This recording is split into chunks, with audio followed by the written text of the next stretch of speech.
अस्सलाम वालेकुम बच्चों, उम्मीद है आप सब खैरियत से होंगे। आज हम एक ऐसा कॉन्सेप्ट डिस्कस करने जा रहे हैं जिसको आपने 9th से लेकर अब तक फिजिक्स में नहीं देखा होगा, ना ही सुना होगा, ना ही पढ़ा होगा। कॉन्सेप्ट है जी इलेक्ट्रिक फ्लक्स का। तो फ्लक्स का नाम अभी तक आप लोगों ने नहीं सुना, तो हम पहली दफा फ्लक्स पढ़ने जा रहे हैं, लेकिन कॉन्सेप्ट बहुत सिंपल है। देखिए, इलेक्ट्रिक फील्ड लाइंस को तो आप जानते हैं। जैसे यहाँ पर आपको ये जो लाइन नजर आ रही है, ये एक इलेक्ट्रिक फील्ड लाइन है। इस वक्त आपको यहाँ पर एक सरफेस भी नजर आ रही है। ये एक एरिया, एक सरफेस आपको नजर आ रही है। ये लाइंस जो हैं, इलेक्ट्रिक फील्ड लाइंस इस सरफेस में से पास कर रही हैं। कितनी लाइंस, इलेक्ट्रिक फील्ड लाइंस इस सरफेस में से पास करेंगी, बस इसी को हम कहते हैं इलेक्ट्रिक फ्लक्स। जैसे इस केस में अगर आप गिने तो ये तकरीबन 25 लाइंस हैं जो इस सरफेस में से पास कर रही हैं, तो हम कहेंगे इलेक्ट्रिक फ्लक्स 25 होगा। इलेक्ट्रिक फ्लक्स को हम ग्रीक लेटर फाई से रिप्रेजेंट करते हैं और उसके साथ छोटा सा ई लगा देते हैं। फाई फ्लक्स को रिप्रेजेंट करता है और ई का मतलब है इलेक्ट्रिक फ्लक्स की बात की जा रही है। तो यहां पर इलेक्ट्रिक फ्लक्स कितना होगा? 25 होगा। अच्छा, इमेजिन करें अगर हम सिनेरियो थोड़ा सा चेंज कर दें और अब हमारे पास ये सिचुएशन हो। अब आप देख रहे हैं कि हमारे पास सिर्फ 9 लाइंस उस एरिया में से पास कर रही हैं। तो अब हम कहेंगे इस केस में इलेक्ट्रिक फ्लक्स अब कितना है? अब इलेक्ट्रिक फ्लक्स है 9। बस इतनी सी बात है। नंबर ऑफ लाइंस कितनी पास कर रही हैं, ये आप लोगों ने देखना होता है। तो चलिए जल्दी से इलेक्ट्रिक फ्लक्स की ये सिंपल सी डेफिनेशन आपके नोट्स में ऐड कर देते हैं। तो देखिए जी, इलेक्ट्रिक फ्लक्स क्या होता है? The number of electric field lines passing through an area held perpendicular to the direction of electric field. जैसे मैंने आपको दिखाया था कि वो एरिया परपेंडिकुलर पड़ा होना चाहिए, इज कॉल्ड इलेक्ट्रिक फ्लक्स। तो इसे हम कहते हैं इलेक्ट्रिक फ्लक्स। इसे कैसे रिप्रेजेंट करते हैं? ग्रीक लेटर फाई से रिप्रेजेंट करते हैं। But here is a catch, we have another definition of electric flux. एक और डेफिनेशन भी होती है, वो मैथमेटिकल डेफिनेशन है। तो मैथमेटिकली हम इलेक्ट्रिक फ्लक्स को कैसे रिप्रेजेंट करते हैं? भाई mathematically electric flux through an area is defined as the dot product of electric intensity and area। यानी इलेक्ट्रिक इंटेंसिटी और एरिया का डॉट प्रोडक्ट ले लें तो हमारे पास इलेक्ट्रिक फ्लक्स आ जाता है। अच्छा, याद रखिएगा यहां से फार्मूला भी निकाला जा सकता है। तो इलेक्ट्रिक इंटेंसिटी और एरिया का डॉट प्रोडक्ट ले लिया तो ये हमारे पास इलेक्ट्रिक फ्लक्स आ गया। अब हमें मालूम है डॉट प्रोडक्ट के बारे में, हम लोगों ने पढ़ा कि अगर दो वेक्टर्स हैं ए और बी, हम उनका डॉट लेते हैं तो उनका आंसर आता है ए डॉट बी का A B cos theta, right? तो फिर ये भी तो दो वेक्टर्स हैं जिनका डॉट ले रहे हैं, तो फिर इनके केस में ई डॉट ए कॉस थीटा के बराबर होगा। लेकिन इस सारी सिचुएशन में एक बात को आप इग्नोर कर गए। भाई डॉट प्रोडक्ट किसका लिया जा सकता है? दो वेक्टर्स का। इलेक्ट्रिक इंटेंसिटी के बारे में हम जानते हैं वो वेक्टर है, लेकिन इसका तो ये मतलब है कि एरिया भी वेक्टर है। लेकिन हम तो अभी तक वेक्टर नहीं ट्रीट करते रहे, बल्कि हम एरिया को एक स्केलर क्वांटिटी ट्रीट करते आए हैं। तो ये वेक्टर एरिया कौन सा होगा? चलिए मैं आपको जल्दी से दिखाता हूं कि ये वेक्टर एरिया कौन सा होगा। वापस उसी एग्जांपल में चलते हैं और थोड़ी देर के लिए जो इलेक्ट्रिक फील्ड लाइंस हैं इनको इग्नोर कर देते हैं। अब जरा देखिए, आपको सिर्फ एरिया नजर आ रहा है। इस एरिया को गौर से देखिए। इस एरिया के साथ आपको एक वेक्टर भी नजर आ रहा है। इस वेक्टर की खास बात आपको बताएं, ये वेक्टर हमने ऐसे ड्रॉ किया है कि ये हमेशा इस सरफेस के परपेंडिकुलर रहेगा, यानी हमेशा 90 डिग्री पर होगा। इसे कहते हैं नॉर्मल वेक्टर या नॉर्मल टू द एरिया। ये एरिया के नॉर्मल है, परपेंडिकुलर है। ये जो वेक्टर होता है, जो एरिया के परपेंडिकुलर होता है, हमारे जो सरफेस है उसके परपेंडिकुलर होता है, एक्चुअली में इसी को वेक्टर एरिया कहते हैं। तो हम अभी तक जिस सरफेस की बात करते आए हैं वो ये सरफेस थी। हम इसका एरिया यूं निकालते थे, लेंथ इनटू विड्थ। वो जो एरिया हम निकालते हैं वो स्केलर एरिया होता है, वो एरिया का मैग्नीट्यूड होता है। लेकिन एरिया की डायरेक्शन भी होती है, आज हमें पता चला, वो सरफेस के परपेंडिकुलर होती है। तो अगर मैं लिखूं ए, तो इससे मुराद है ये शेडेड रीजन जो मैंने रेड में आपके सामने बनाया। और अगर मैं लिखूं वेक्टर ए, तो वेक्टर ए से मुराद ये वाला वेक्टर है जो उस सरफेस के परपेंडिकुलर होगा, 90 डिग्री पर होगा। तो अब आपको वेक्टर एरिया समझ में आ गया होगा। तो ये वेक्टर एरिया दोबारा से देखते हैं। यहां पर देखिए, यहां पर पहले वेक्टर एरिया लिखा हुआ था, मैंने पढ़ा नहीं था जानबूझकर, ताकि देखें कि आप में से कोई बात ये पकड़ता है या नहीं पकड़ता। तो डॉट प्रोडक्ट इलेक्ट्रिक इंटेंसिटी और एरिया का नहीं कहना, इलेक्ट्रिक इंटेंसिटी और वेक्टर एरिया, क्योंकि डॉट प्रोडक्ट दो वेक्टर्स का ही पॉसिबल होता है। अब इमेजिन करें हमारे पास दो फॉर्म आ गई हैं, एक ये डॉट प्रोडक्ट वाली फॉर्म है फार्मूला की, और एक डॉट प्रोडक्ट को जब हम लोग एक्सपैंड करके लिख देते हैं तो ये वाली फॉर्म। गौर से देखिएगा, ऊपर वाला जो हमारे पास ए है डॉट प्रोडक्ट वाले फार्मूला में, वो तो वेक्टर एरिया होगा, जाहिर है वो तो वेक्टर के अलावा कुछ हो नहीं सकता। मगर नीचे जब हम उसी को एक्सपैंड करके लिखते हैं तो ये जो नीचे आ रहा है, ये वाला ये ए वेक्टर नहीं है, ये स्केलर एरिया है। ये ऊपर वाले फार्मूला में वेक्टर एरिया है। तो याद रखिएगा ये दो अलग अलग चीजें हैं, ठीक है। अब ये थीटा किस किस के दरमियान होगा, इसको देखते हैं। तो जरा दोबारा से वापस उधर चलते हैं और देखते हैं कि ये थीटा किस किस के दरमियान में होगा। तो उसी सिचुएशन में फिर से देखिए, इलेक्ट्रिक फील्ड लाइंस भी मौजूद हैं जिनकी डायरेक्शन ऊपर को है, यानी इलेक्ट्रिक फील्ड की डायरेक्शन यहां ऊपर को है। तो मैं इलेक्ट्रिक फील्ड को रिप्रेजेंट करने के लिए भी एक एरो बना देता हूं। याद रखिएगा यहां ये जो बी है, आप इसको बी नहीं बल्कि आप इसको ई समझें, यानी ये इलेक्ट्रिक फील्ड का वेक्टर है। और दूसरा वेक्टर तो आपको मालूम है वो सरफेस के परपेंडिकुलर है, यानी वो वेक्टर एरिया या नॉर्मल टू एरिया है।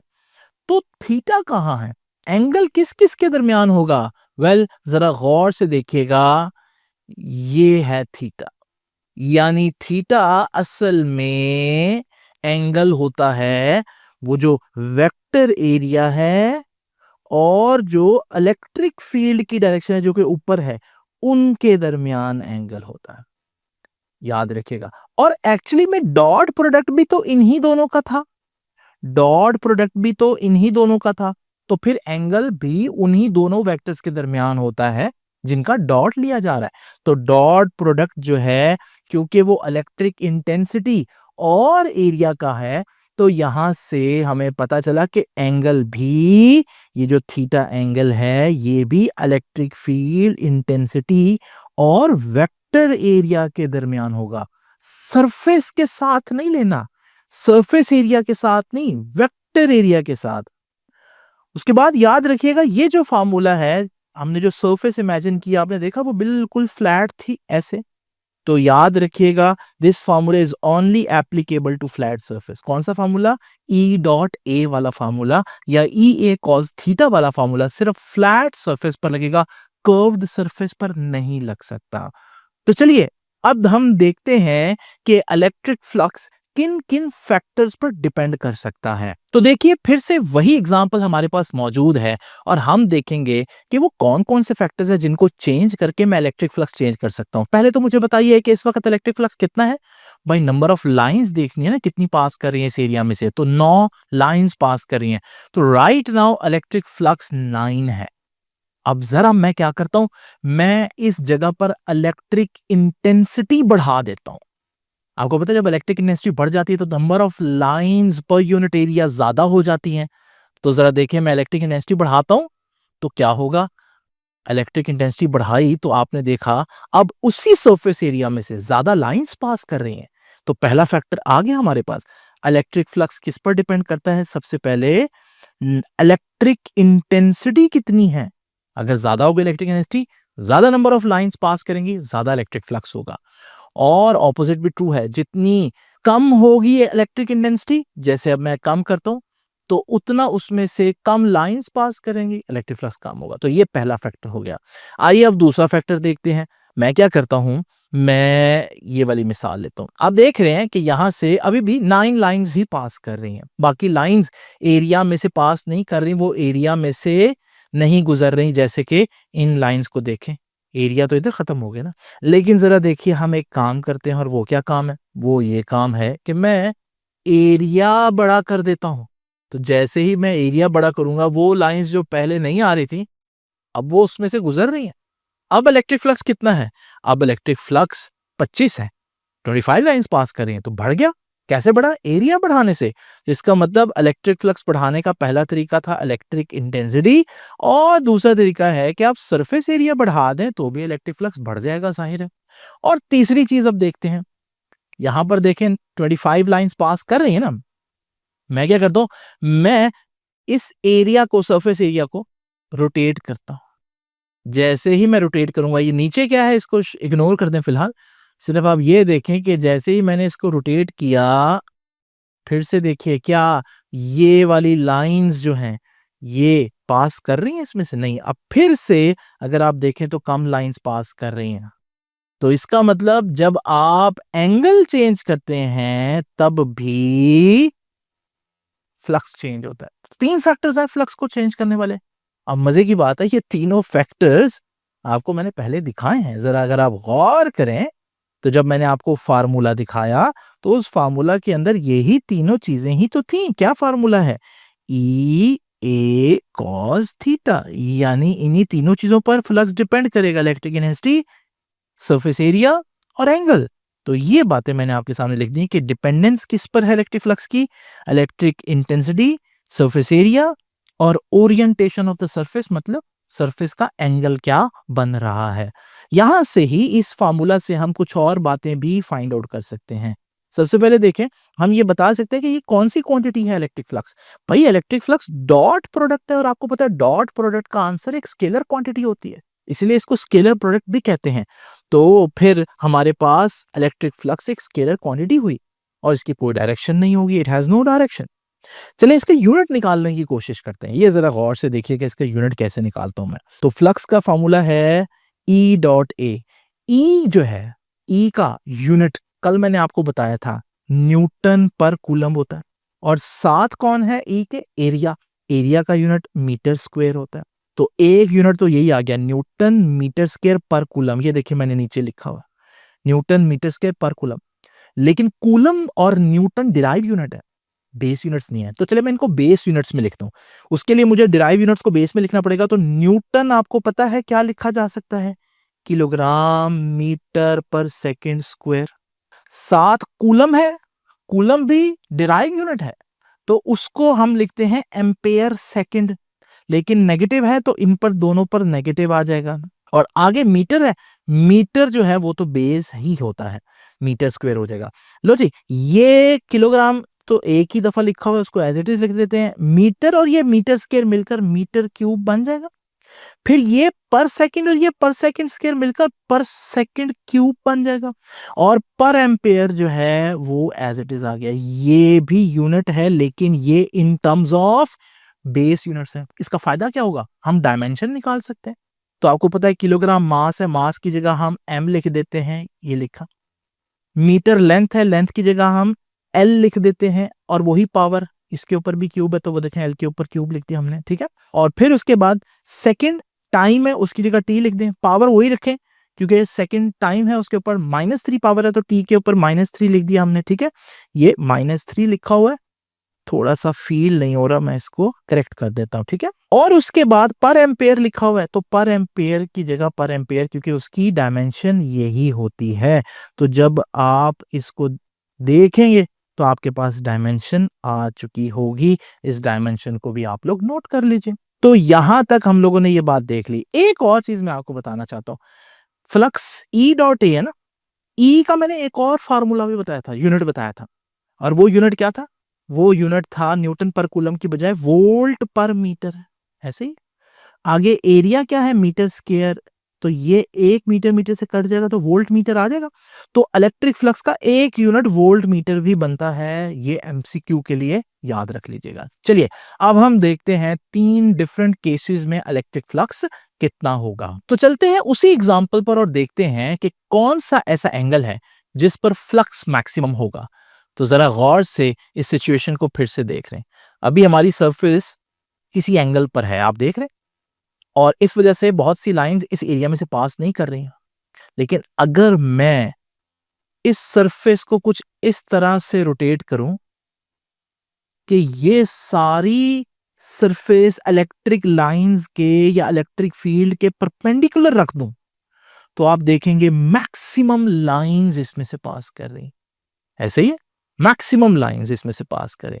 लेकिन मैं अगर चेंज करता हूं तो फिर आप देखेंगे बहुत सी लाइंस अब इसमें से पास नहीं कर रही, बहुत थोड़ी लाइंस पास कर रही हैं। तो वो कौन सा सिनेरियो है जब मैक्सिमम फ्लक्स होगा अगर आपके पास? वो ये है कि आपकी सरफेस इलेक्ट्रिक फील्ड के परपेंडिकुलर पड़ी हो, यानी थीटा क्या हो। अब बच्चे कहेंगे 90 डिग्री, क्योंकि मैंने परपेंडिकुलर जो बोल दिया। नहीं, मैं परपेंडिकुलर बात कर रहा हूं सरफेस की, लेकिन एंगल वेक्टर एरिया के साथ देखा जाता है। तो इस वक्त इलेक्ट्रिक फील्ड भी वाई एक्सिस में है ऊपर को, और सरफेस के परपेंडिकुलर जो वेक्टर एरिया है वो भी वाई एक्सिस में बनता है। तो मैं परपेंडिकुलर कह रहा हूं, परपेंडिकुलर सरफेस के लिए कह रहा हूं, लेकिन एक्चुअली में थीटा देखूं तो थीटा इस वक्त 0 बनता है, क्योंकि थीटा वेक्टर एरिया के साथ देखना है। तो ये बहुत कंफ्यूजिंग बात हो सकती है। एक तरफ मैं परपेंडिकुलर बोलूंगा और दूसरी तरफ मैं थीटा 90 के बजाय 0 कहूंगा, तो इस सूरत में फ्लक्स मैक्सिमम होगा। आइए देखते हैं फार्मूला की मदद से। तो अगर आप देखें यहां केस नंबर 1 क्या है, when surface is held perpendicular to electric field. देखें इलेक्ट्रिक फील्ड इस डायरेक्शन में और उसके बिल्कुल परपेंडिकुलर हमने सरफेस रख दी। देखें, लेकिन सरफेस को परपेंडिकुलर रखा है। हमें वेक्टर एरिया और इलेक्ट्रिक इंटेंसिटी के दरमियान एंगल चाहिए। तो वेक्टर एरिया, अगर सरफेस ऐसे पड़ी हुई है तो वेक्टर एरिया तो इधर को होगा, क्योंकि उसने 90 डिग्री पर होना है, और इलेक्ट्रिक फील्ड ऑलरेडी इधर को ही है, तो दोनों सेम डायरेक्शन में हुए। तो थीटा क्या हुआ? थीटा 0 हुआ। ये बड़ी ध्यान से सुनने वाली बात है, ठीक है। ये मैंने लिख दिया, लेकिन when the surface is held perpendicular, भाई सरफेस जब परपेंडिकुलर होगी तो वेक्टर एरिया जो है वो पैरेलल हो जाएगा इलेक्ट्रिक फील्ड के। ठीक हो गया। तो अब जरा देखिए, इधर परपेंडिकुलर के लिए भी वर्ड आ रहा है, पैरेलल का भी आ रहा है। परपेंडिकुलर का सरफेस के लिए आ रहा है, पैरेलल का वेक्टर एरिया के लिए आ रहा है। तो थीटा 0 होगा। खैर, हमें मालूम है इलेक्ट्रिक फ्लक्स का फार्मूला क्या है, ई डॉट ए। इसको एक्सपैंड करते हैं जी, क्या लिख सकते हैं इसको, ई A cos theta. Since theta तो 0 है, तो हमारे पास ई ए कॉस 0, तो कॉस 0 तो 1 होता है, तो वो 1 हो जाएगा। तो फ्लक्स का फार्मूला क्या आया, E A, and this is the maximum value of flux. तो याद रखिएगा जी, when surface is held perpendicular to electric field, the electric flux will be maximum. तो सरफेस की बात करेंगे, कोई पूछता है कि इलेक्ट्रिक फ्लक्स कब मैक्सिमम होगा, तो कैसे इसका जवाब देंगे? अगर सरफेस एरिया पूछेगा तो कहेंगे भाई परपेंडिकुलर रखेंगे तो इलेक्ट्रिक फ्लक्स मैक्सिमम होगा। और अगर वेक्टर एरिया की बात करते तो वेक्टर एरिया के लिए पैरेलल का वर्ड या एंगल के लिए 0 करना पड़ेगा। तो ध्यान से देखिएगा वो क्या कह रहा है। अच्छा, अगर वो सिर्फ एरिया कह देता है तो फिर एरिया सिर्फ कहते था, इसका मतलब वो स्केलर एरिया की बात कर रहा है। वेक्टर एरिया के लिए या वो वेक्टर एरिया बोलेगा या नॉर्मल टू द एरिया बोलेगा, ठीक है। अच्छा, अब जरा एक और सिनेरियो देखते हैं, वापस जाते हैं उसी जगह पर, और अब वो एंगल तलाश करने की कोशिश करते हैं कि जिसमें कोई लाइन ही नहीं पास करेगी, इलेक्ट्रिक फ्लक्स ही 0 हो जाएगा। तो जरा देखते हैं वो कौन सा एंगल होगा। अभी तो बहुत सा इलेक्ट्रिक फ्लक्स है, बहुत सी लाइंस पास करें। ये देखिए जी, मैंने इसको रोटेट किया और जब मैं इसको ऐसे करता हूं तो अब तो कोई लाइन नहीं पास कर रही। तो इसका मतलब यहां पर अब इलेक्ट्रिक फ्लक्स 0 हो गया। अब सरफेस कैसे पड़ी हुई है, देखो, गौर से देखो, बिल्कुल लाइंस के पैरेलल पड़ी है। लाइंस भी ऐसे हैं, सरफेस भी ऐसे हैं, देख रहे हो।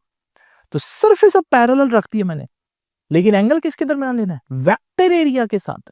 तो अगर गौर करें आप तो पता चलेगा कि भाई सरफेस अगर ऐसे पड़ी है तो उसका वेक्टर एरिया इधर होगा परपेंडिकुलर। और अगर आप वेक्टर एरिया के साथ एंगल देखें तो ये वेक्टर एरिया है, ये जा रहा है इलेक्ट्रिक फील्ड ऊपर को जाने, तो एंगल तो बन गया 90 डिग्री। इसका मतलब यहां पर सरफेस पैरेलल है, वेक्टर एरिया परपेंडिकुलर हो गया, तो थीटा क्या हो गया, 90। और इस वजह से हमारे पास कोई फ्लक्स पास नहीं करा। लेकिन इसको मैथमेटिकली कैसे प्रूव करेंगे, वेल देखते हैं। तो उसी फार्मूला की मदद से करेंगे। अब देखिए, सरफेस पैरेलल है इलेक्ट्रिक फील्ड के, लेकिन इसका क्या मतलब है? सरफेस पैरेलल का मतलब है वेक्टर एरिया जो है वो परपेंडिकुलर होगा इलेक्ट्रिक फील्ड के, और एंगल वेक्टर एरिया के साथ लेना है तो थीटा 90 होगा, भले सरफेस पैरेलल है। फिर से वही फार्मूला अप्लाई करते हैं, ई डॉट ए, और हमें मालूम है ई dot A, E A cos theta के बराबर होता है। लेकिन थीटा कितना होता है? थीटा यहाँ पर 90 डिग्री है, तो 90 पुट करें, कॉस 90 तो 0 होता है, तो मल्टीप्लाई होकर सारी चीज 0 हो जाएगी। इसका मतलब हम लोगों ने क्या सीखा कि भाई when surface is held parallel to electric field the electric flux will be minimum. Minimum मतलब 0 होगा। ठीक हो गया? आइए अब डिस्कस करते हैं केस नंबर 3 को। तो अब केस नंबर 3 क्या कहते हैं? वापस चलते हैं उसी सिनेरियो पर जो हम लोग देख रहे थे, और इस दफा हम ना ही सरफेस को पैरेलल रखते हैं और ना ही परपेंडिकुलर रखते हैं, बल्कि किसी एंगल पर रखते हैं, लाइक दिस। ठीक है, ये देखें। अब देखें, फ्लक्स ना ही मिनिमम है, 0 तो नहीं है, और मैक्सिमम भी नहीं है, तो जाहिर है ये ना मैक्सिमम होगा ना 0 होगा। लेकिन अब फ्लक्स कितना है? जरा गौर करें, अब फ्लक्स कितना है इस एरिया में से। एक्चुअली में ये जो एरिया है हमारा, बल्कि मैं इसको थोड़ा सा ओरिएंटेशन चेंज करके समझाता हूं। ये देखें, ये जो हमारा एरिया है इसमें से कितनी लाइंस पास कर रही हैं? एक्चुअली में जितनी इसकी इस प्रोजेक्शन में से पास कर रही हैं। ये देखो नीचे उसकी प्रोजेक्शन बनाई है एरिया की, और आपको मालूम है कि एरिया जो है उसकी प्रोजेक्शन, जैसे मिसाल के तौर पर ये एरिया है ए, तो इसकी प्रोजेक्शन होगी ए कॉस थीटा, जैसे वेक्टर की प्रोजेक्शन होती थी। बिल्कुल ऐसे ही इस एरिया की ये प्रोजेक्शन बन रही है। तो इसका मतलब इस वक्त फ्लक्स कितना होगा? जितना इस प्रोजेक्शन में से पास करेगा, ए कॉस थीटा में से पास करेगा। ठीक है जी? तो ना ही मिनिमम होगा ना ही मैक्सिमम होगा। अब इसको कैसे प्रूव करेंगे? बिल्कुल उसी तरीके से प्रूव करेंगे। तो देखिए जी, हमारे पास केस नंबर 3 क्या है जी? Surface neither perpendicular nor parallel, ना परपेंडिकुलर है ना पैरेलल है। तो अब हमारे पास एंगल थीटा बन रहा है। इस केस में we have to find the projection of area. Area की प्रोजेक्शन निकालनी है। तो ये है हमारा एरिया, ये है हमारा एरिया, ये है इसकी प्रोजेक्शन। इन्होंने और डायरेक्शन में बनाया हुआ है, बात एक ही है। ठीक है, और उसकी प्रोजेक्शन जो है वो ए कॉस थीटा होता है। इस दौरान इलेक्ट्रिक फ्लक्स कितना होगा जी? भाई इलेक्ट्रिक फ्लक्स का फॉर्मूला वही है, ई ए कॉस थीटा। अब हमें मालूम है कि थीटा हमें नहीं पता, वो तो कोई भी वैल्यू हो सकती है, तो हम इसको एज इट इज रहने देंगे। हमें ये पता है कि इस वक्त फ्लक्स जो है वो ना मैक्सिमम है ना मिनिमम है। तो ये देखें, when surface is neither perpendicular nor parallel to electric field, तो फ्लक्स क्या होगा? नीदर मैक्सिमम नॉर मिनिमम, ना मैक्सिमम होगा ना मिनिमम होगा। ठीक है जी? तो ये बात आप लोगों को आई होप समझ में आ गई होगी। नीचे एक छोटी सी इन्फॉर्मेशन मैंने लिखी हुई है, और वो इन्फॉर्मेशन आप देख लें कि अगर मेरे पास ओपन सरफेस है, जैसे ये ओपन सरफेस है, देख लें दोनों तरफ से खुली हुई है ना, तो इसका नॉर्मल एरिया या वेक्टर एरिया दोनों तरफ बन सकता है, इधर भी बन सकता है इधर भी बन सकता है। लेकिन क्लोज सरफेस का सिर्फ बाहर की साइड पर ही बनाते हैं। ठीक हो गया? तो ये इलेक्ट्रिक फ्लक्स का कॉन्सेप्ट है, बहुत इंपॉर्टेंट है। बहुत जगहों पर अब ये फ्लक्स का वर्ड यूज होना है, लेकिन बड़ा सिंपल है अगर आप गौर करें, बड़ा सेंस बनाता है। तो इसको अच्छी तरह से याद कर लीजिए। आपसे भी इंशाल्लाह मुलाकात होगी कल के लेक्चर में। तब तक के लिए अल्लाह हाफिज।